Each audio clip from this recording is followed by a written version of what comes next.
हरे कृष्ण। समादरणीय भक्त सज्जन यहाँहरू सबको चरण कमलमा म कोटि कोटि नमन गर्न चाहन्छु।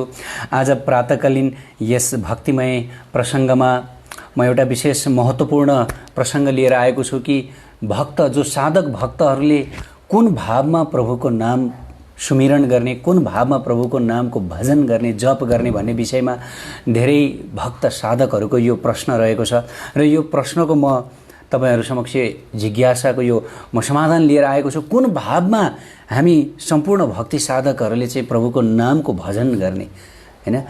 वास्तवमा भन्नुपर्दा शास्त्रमा बताइएको छ र हाम्रा जति पनि आचार्यहरू हुनुहुन्छ, जति पनि रसिक भक्त सज्जनहरू हुनुहुन्छ, सम्पूर्ण रसिक सन्त भक्तहरूको एउटै निष्कर्ष के छ भन्दाखेरि हामीहरूले आर्त भावमै प्रभुको नामको भजन गर्नुपर्दछ, जप गर्नुपर्दछ। अब आर्त भाव भनेको के हो त्यो बुझ्नु होला।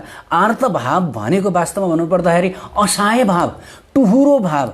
मेरो कोही पनि सहारा छैन, मेरो कोही पनि मलाई भनिन्छ नि मलाई कोही कसैबाट पनि मलाई सहयोग छैन, म नितान्त एक्लो छु र मेरो कोही पनि छैन, म टुहुरो छु। यो किसिमको एउटा चाहिँ असहाय भावमा, दीन भावमा, विनित भावमा प्रभुको नामको भजन गर्नुपर्छ। र वास्तवमा यो केवल सैद्धान्तिक दृष्टिले मात्र होइन, यो एकदमै सत्य हो कि हामीहरू सम्पूर्ण जति पनि यो सब भौतिक जगतमा जीवहरू जति पनि हामी भड्किएर बसिरहेका छौँ, हामीहरू सब वास्तवमा दीन छौँ, असहाय छौँ, हामीहरू टुहुरो छौँ, हामीहरूको वास्तवमा कुनै सहारा नै छैन। वास्तवमा हामीहरूलाई लाग्छ मेरो त सहारा छ त, मेरो त यत्रो सम्पत्ति छ, मेरो त यत्रो घरबार छन्, मेरो त यत्रो आफन्तहरू छन् सहयोगमा। हो, हामीलाई जबसम्म सङ्कट आउँदैन तबसम्म मात्रै वास्तवमा यी सम्पत्ति हुन्, तबसम्म मात्रै वास्तवमा यो घर हो, तबसम्म मात्रै हामी छ हाम्रा भौतिक ऐश्वर्यहरू, हाम्रा आफन्त, हाम्रा इष्टमित्र, हाम्रा साथीभाइ हाम्रा हुन्छन्। जब वास्तविक सङ्कट आउँदछ प्यारा भक्त सज्जन जीवनमा, जुन बेला सङ्कट आउँदछ त्यो बेलामा वास्तवमा भन्नुपर्दाखेरि कोही पनि हुँदैन हाम्रो साथमा। हेर्नुहोस्, भए पनि हुँदैनन्। हेर्नुहोस्, किन भन्दा हामी भित्रबाटै नै जर्जर भइसकेका हुन्छौँ, हामी भित्रैबाटै हामी खतम भइसकेको हुन्छौँ। भनेदेखि जब आफू भित्रबाटै हामी नष्ट भइसकेका हुन्छौँ, खतम भइसकेका हुन्छौँ, अब हाम्रो अन्तिम स्थिति छ भनेदेखि वास्तवमा हाम्रो को हुन्छ?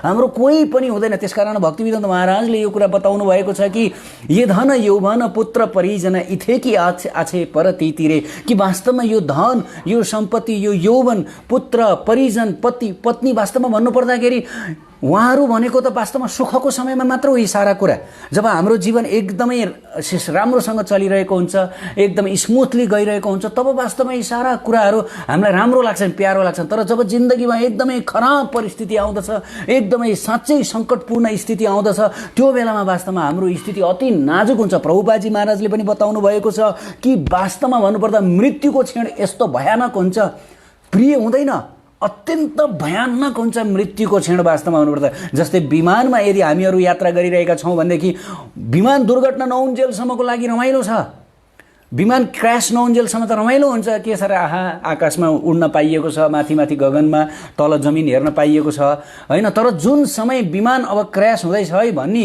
त्यो हामीलाई जानकारी प्राप्त हुन्छ, त्यसपछि त्यहाँ कसले कसलाई सहायता गर्न सक्छ? कोही कसैले, न हजुरले मलाई गर्न सक्छ, मैले हजुरलाई गर्न सक्छु, न उसले न अङ्कलले आन्टीलाई, न आन्टीले अङ्कललाई, न छोराले बाउलाई, न पिताले पत्नीलाई, कसैलाई सहयोग गर्न सक्ने स्थिति हुँदैन। त्यहाँ अब आफ्नो जिन्दगी आफ्नै हातमा हुन्छ प्यारा भक्त सज्जन। सो यो भौतिक संसारमा पनि हामी नितान्त एक्लो छौँ, कसैले कसैलाई सहायता गर्न सक्दैन। र हाम्रो यो विमान हामी आफैले उडाउनु पर्छ, कसैको भर परेर पनि होइन वास्तवमा। त्यही भएर असहाय अवस्थामा हेर्नुहोस्, जब गाडीमा हामी यात्रा गरिरहेका हुन्छौँ, एकदमै फिल्म लगाइरहेको हुन्छ, नाइट भिडियो कोच लगाइरहेको हुन्छ, एकदमै रमाइलोसितले हामी भिडियो हेरेर बस्दछौँ, आनन्दले सुत्दछौँ, होइन त? अनि सँगैको साथीभाइसँग पनि कुराकानी गर्दछौँ, सेयर गर्दछौँ। तर अब गाडी अब कृष्णभिरतर्फ गुड्दैछ है, अब खोलामा त्रिशुलीमा गएर डुब्दैछ भन्ने त्यो स्थितिलाई तपाईँ कल्पना गर्नुहोस्। त्यो स्थितिमा के हुन्छ? एक सेकेन्डमा जिन्दगी के हुन्छ?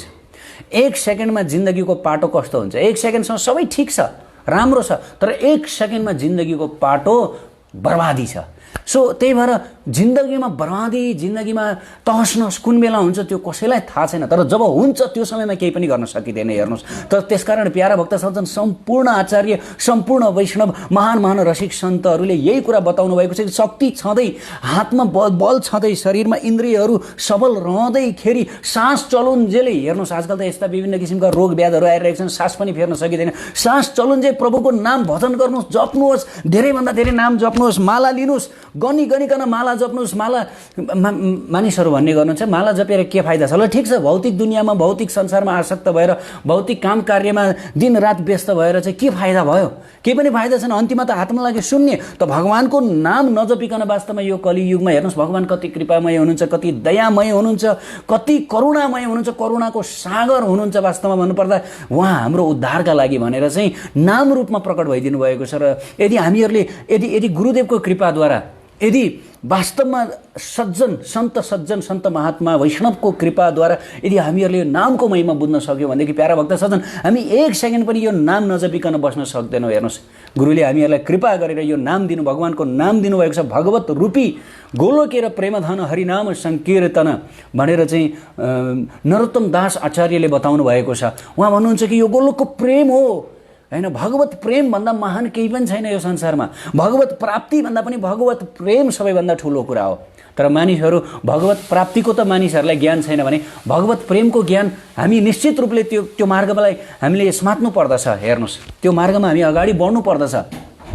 जयताम सुरतो पङ्गुर मम मन्द मतिर्गति मत्सर्वस्व पदम भोजौ राधा मदन मोहनौ भनेर प्रार्थना गरिएको छ। हे करुणामयी राधा मदन मोहन प्रभु, हजुरको जय होस्। लङ्गडो छु म, बुद्धिहीन छु एवं पङ्गु छु म, तर यति हुँदाहुँदै पनि हजुर नै मेरो परम गति भइदिनु भएको छ। हजुरको चरण कमलमै मेरो सर्वस्व हो भनेर भनिएको छ, प्रार्थना गरिएको छ।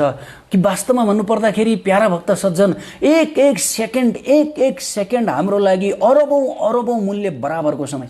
एक सेकेन्ड हेर्नुहोस्, आयुष क्षीण एको अपि न लभ्य स्वर्ण कोटि भी। एक सेकेन्डको समयलाई पनि वास्तवमा हामीहरूले करोडौं सुनको असर्फी, यहाँ चाँदीको अथवा यहाँ चाहिँ फलामको अथवा पित्तलको असर्फीको कुरा गरेको, सुनको असर्फी तिरेर पनि हामीहरूले एक सेकेन्डको समय फिर्ता लिन सक्दैनौँ प्यारा भक्त सज्जन। किनकि त्यो एक सेकेन्डको समयमा पनि हामीहरूले एकचोटि भगवान कृष्णको नाम जप्न सक्छौँ, राधा रानीको नाम जप्न सक्दछौँ। हरे कृष्ण। प्रभुपादजी बताउनु भएको छ कि यो महामन्त्र भनिएको छ, यो महामन्त्र भगवानको नाम जुन हामी महामन्त्र जप्दछौँ, हरे कृष्ण महामन्त्र, वास्तवमा यो राधा रानीसँग प्रार्थना हो, आर्तनाद गरिएको आर्तनाद।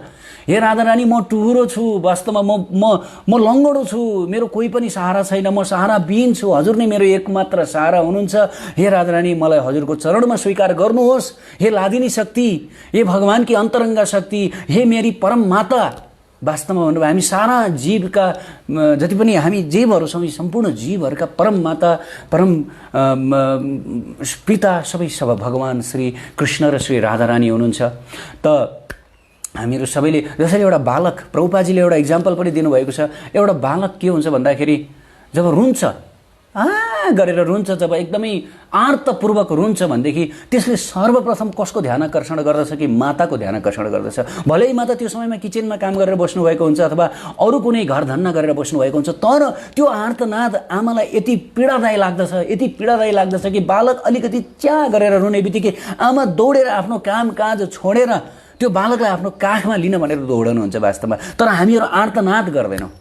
यो आर्तनाद यदि हामीहरू गरेनौँ, हामीले राधा रानीको लागि आर्तनाद गरेनौँ, हामीले श्रीकृष्णको लागि, वास्तवमा हाम्रो सम्पूर्ण सर्वस्व हुनुहुन्छ। जुन मैले अघि नै भने के अरे, मत सर्वस्व पदम भजौँ राधा मदन मोहनम, मेरो सर्वस्व राधा मदन मोहन हुनुहुन्छ भनेर यो यदि हृदयमा भाव लिएर हामीहरूले प्रार्थना गर्दैनौँ भनेदेखि त निश्चित रूपले यो भौतिक संसारमा मायाको लागि हामीले प्रार्थना गर्नुपर्दछ। आर्तनाद यो संसारमा कहिले पनि टुट्नेवाला छैन, निरन्तर भइरहनेछ। जन्मसम्म यो आर्तनादको क्रम रहिरहनेछ। यो जन्म आर्तनाद गऱ्यौँ, यो मनुष्य जन्ममा गरिएको आर्तनाद त राधा रानीले सुन्नुहुन्छ, कृष्णजीले सुन्नुहुन्छ, तर हामी पशु पक्षीमा भएर चाहिँ आर्तनाद गर्न पनि सक्दैनौँ।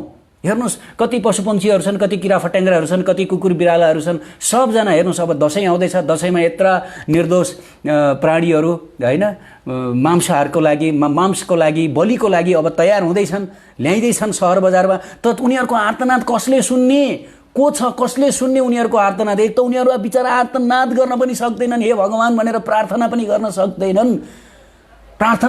सक्दैनन्, उनीहरू मायाले यसरी बाँधिएका हुन्छन्, यसरी यो भौतिक मोह, यो तमो गुणमा यसरी थिचिएका हुन्छन्। उनीहरूको योनि, यति पाप योनि उनीहरूले प्राप्त गरेका हुन्छन्। त मानव जन्म प्राप्त गरेर यदि हामीहरूले हाम्रो यो भनिन्छ नि यो शरीरद्वारा पनि यदि भगवानको नाम लिन सक्दछौँ, भगवानसँग प्रार्थना गर्न सक्दछौँ भनेदेखि किन यो अवसरलाई गुमाउने? त यही आर्तभावमै हामीहरूले प्रभुको नाम जप्नु पर्दछ, भजन गर्नु पर्दछ। एक एक सेकेन्डको समय हाम्रो बहुत किम्ती छ प्यारा भक्त सजन, बहुत किम्ती छ। यसलाई केवल हामीहरूले चाहिँ फाल्तु गफ गरेर, राजनीतिका गफ गरेर यो समयलाई केवल यो, किनभने यी कुराले कसैलाई शान्ति दिँदैन। संसारी कुराले होइन, यो संसारी कुराले, घर गाउँका कुराहरूले, राजनीतिका कुराहरूले, खानपानका कुराहरूले, खेलकुदका कुराहरूले कसैलाई पनि शान्ति दिनेवाला छैन, कसैलाई सुख दिनेवाला छैन। बार बार भड्किनु पर्दछ, बार बार भड्किनु पर्दछ। सो बार बार भड्किने यो क्रमलाई अब रोक्नुपर्छ वास्तवमा। र यो क्रमलाई रोक्नको लागि एउटै मात्र उपाय छ कि आर्तपूर्वक, बेसाराको भावमा, असहायको भावमा भगवान श्रीकृष्णले पनि भगवद् गीतामा त्यही बताउनु भएको छ। आर्त अर्थार्थी जिज्ञासु ज्ञानी च भरत सर्व। अर्थात् 4 किसिमका व्यक्तिहरू मेरो शरणमा आउँदछन्। को? आर्त, अर्थार्थी, जिज्ञासु र ज्ञानी। आर्त भनेको के हो? दुखी हो। अब हामीहरूलाई लाग्न सक्दछ मेरो त के छ, काठमाडौँमा घर छ, बङ्गलो छ, मेरो त फर्स्ट क्लास गाडी छ, मेरो त नोकर चाकरहरू छन्, मेरो त सबै कुरा छ, मलाई किन आर्त, मलाई किन दुखी भाव हुनु पर्यो, म दुखी भाव हुनै सक्दिनँ भनेर मनमा त्यो पनि आउँदछ। प्यारा भक्त सज्जन, प्यारा भक्त, यो सब मोह माया हो। यो मायाले हामीहरूलाई यो वास्तवमा यो भौतिक ऐश्वर्य प्रदान गरेर हामीहरूलाई भुलभुलाइमा पारिरहेको छ। प्यारा भक्त सज्जन, भुलभुलाइमा हेर्नुहोस्, यो भुलभुलैया हो। जसरी माछा हुन्छ नि, माछालाई जालमा पार्ने भनेको के हो भन्दाखेरि त्यो जालमा एउटा सानो टुक्रो अन्न अथवा पाउरोटीको टुक्रो हालेर चाहिँ त्यो माछालाई समातेर चाहिँ पछि मृत्यु, त्यो माछालाई किचनको आहार बनाइन्छ, मनुष्यको पेटको आहार बनाइन्छ। हो त्यसै गरी हामीहरू पनि त्यो माछा जस्तै छौँ। यो जुन मायाले जुन दिएका चाहिँ यो थोरै टुक्रा जमिन, अलिकति धन, यी कुराहरूमा हामीहरू भुलिरहेका छौँ। र यही नै मेरो जीवनको सर्वस्व हो, यो नै मेरो वास्तवमा सबै कुरा हो, यो नै सत्य हो, योभन्दा पर केही पनि छैन भनेर चाहिँ हामी यो मायाका भुलभुलाइमा लागिरहेका छौँ। जाल फिजाइरहेको छ मायाले। जसरी सिकारीले चराचुरुङ्गी समात्नको लागि जाल फिजाउँछ र त्यो जालमा 2-4वटा सानोतिनो चारा हालिदिन्छ, तर त्यो चारामा भुलेर चाहिँ ती चराहरू त्यहाँभित्र जान्छन्, त्यसको प्रलोभनमा परेर त्यहाँभित्र जान्छन् र उनीहरू गएको हुन्छन्। अब सिद्धियो, फिनिस्ड उनीहरू। कुरो भन्नु भने यहाँहरूले प्लिज यो सत्य कुरा बुझिदिनु होला कि वास्तवमा यो मायाले हामीलाई चारो फालिरहेको छ। त्यो माया जगतबाट हामी उम्काउनु पर्दछ। त भगवानले प्रेमपूर्वक, करुणापूर्वक भगवान र भगवानका शुद्ध प्रतिनिधि, रसिक सन्त, रसिक भक्तहरू, गुरुजन होइन, उहाँहरूले चाहिँ हामीहरूलाई यो दिव्य नाम दिनुभएको छ, भगवानको नाम, भगवानको दिव्य गुणगान सुनाउनु भएको छ, भागवत सुनाउनु भएको छ। त हामीहरू यो दिव्य अवसरबाट वञ्चित हुनुहुन्न कि? मानव जीवन अति दुर्लभ छ प्यारा भक्त सज्जन, अति दुर्लभ छ। यो गुम्यो भनेदेखि बर्बाद भयो, सिद्धियो। यो गुम्यो भने सिद्धियो, यो गुमाउनुहुन्न।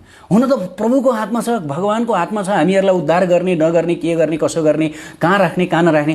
तर पनि हामीले हाम्रो तर्फबाट यति कोसिस गर्नुपर्छ, यति कोसिस। भक्तिसिद्धान्त सरस्वती महाराजले एकचोटि के बताउनु भएको थियो भन्दाखेरि, हे भक्तहरू, तपाईँहरू भगवानलाई बोलाउने काम नगर्नुहोस्, तपाईँहरू यस्तो कार्य गर्नुहोस्, यस्तो भक्ति गर्नुहोस्, यसरी प्रभुलाई पुकार्नुहोस्, यसरी प्रभु हरिनाम जप्नुहोस् कि यसरी जप्नुहोस् कि भगवान तपाईँलाई उद्धार गर्नको लागि, तपाईँलाई आफ्नो धाममा लिएर जानको लागि चाहिँ भगवान दौडेर आउनुहोस्। हेर्नुहोस्, जसरी गजेन्द्र मोक्षणको प्रसङ्गमा तपाईँहरूलाई सुनाउन चाहन्छु। गजेन्द्रले हेर्नुहोस् यसरी प्रार्थना गर्नुभयो, यसरी प्रार्थना आँसु झारेर, किनभने सङ्कटको समय छ नि त, सङ्कटको समय छ। तर अर्को एउटा म रोचक कुरा तपाईँहरूलाई के बताउँछु भने, जब सङ्कटको समय आउँछ त्यो समयमा भगवानलाई साँच्चै हृदयदेखि प्रार्थना गर्न सकिन्छ। तर सङ्कटको समय नआउँदा मान्छेले हृदयदेखि भगवानलाई प्रार्थना गर्न सक्दैन, यो स्वाभाविक हो। त्यस कारणले गर्दाखेरि पनि भगवानले जान जीवात्माहरूलाई केही न केही सङ्कटपूर्ण स्थितिमा, तर उनीहरूप्रति नै प्रेमपूर्वक हो फेरि। किनभने यो भगवानलाई प्रार्थना गरिएन, भगवानलाई स्मरण गरिएन भनेदेखि भवसागरबाट छुट्न सकिन्न। र भगवानलाई स्मरण गर्नको लागि सङ्कट नभए पनि हुँदैन। हेर्नुहोस् है, सङ्कट नभए पनि भगवानलाई स्मरण गर्न सक्दैन।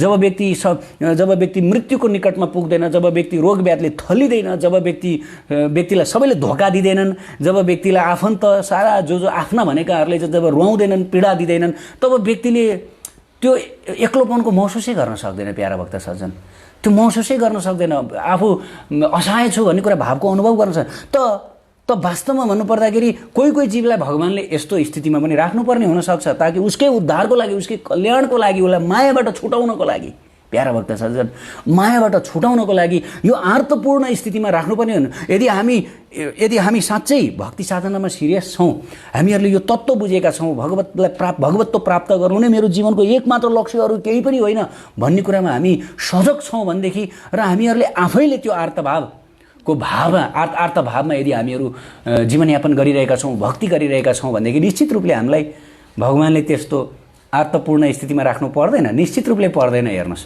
तर पनि हामीहरूले सधैँ विचार गर्नुपर्दछ, यदि मेरो आर्तपूर्ण स्थिति छैन भने पनि म आर्तपूर्ण स्थितिमै छु भन्ने यो मेडिटेसन गरेर भगवानको नामको भजन गर्नुपर्दछ। हेर्नुहोस् प्यारा भक्त सज्जन, यसरी भजन गर्नुपर्दछ कि एक एक सेकेन्डको समय करोडौँ मूल्य बराबरको छ भन्ने भावले भगवानको भजन गर्नुपर्दछ। र मेरो सर्वस्व मदन मोहन हुनुहुन्छ, श्री राधाकृष्ण हुनुहुन्छ, मेरो उहाँहरू बाहेक कोही पनि मेरो सहारा छैन हुनुहुन्न भन्ने जुन एउटा हृदयमा त्यो उत्कट भाव लिएर शरणागति, पूर्ण शरणागतिका साथ यदि हामी जप्न सक्यौँ भनेदेखि निश्चित रूपले हामीले कृपा प्राप्त गर्दछौँ उहाँहरूको, त हाम्रो जीवन धन्य बन्दछ।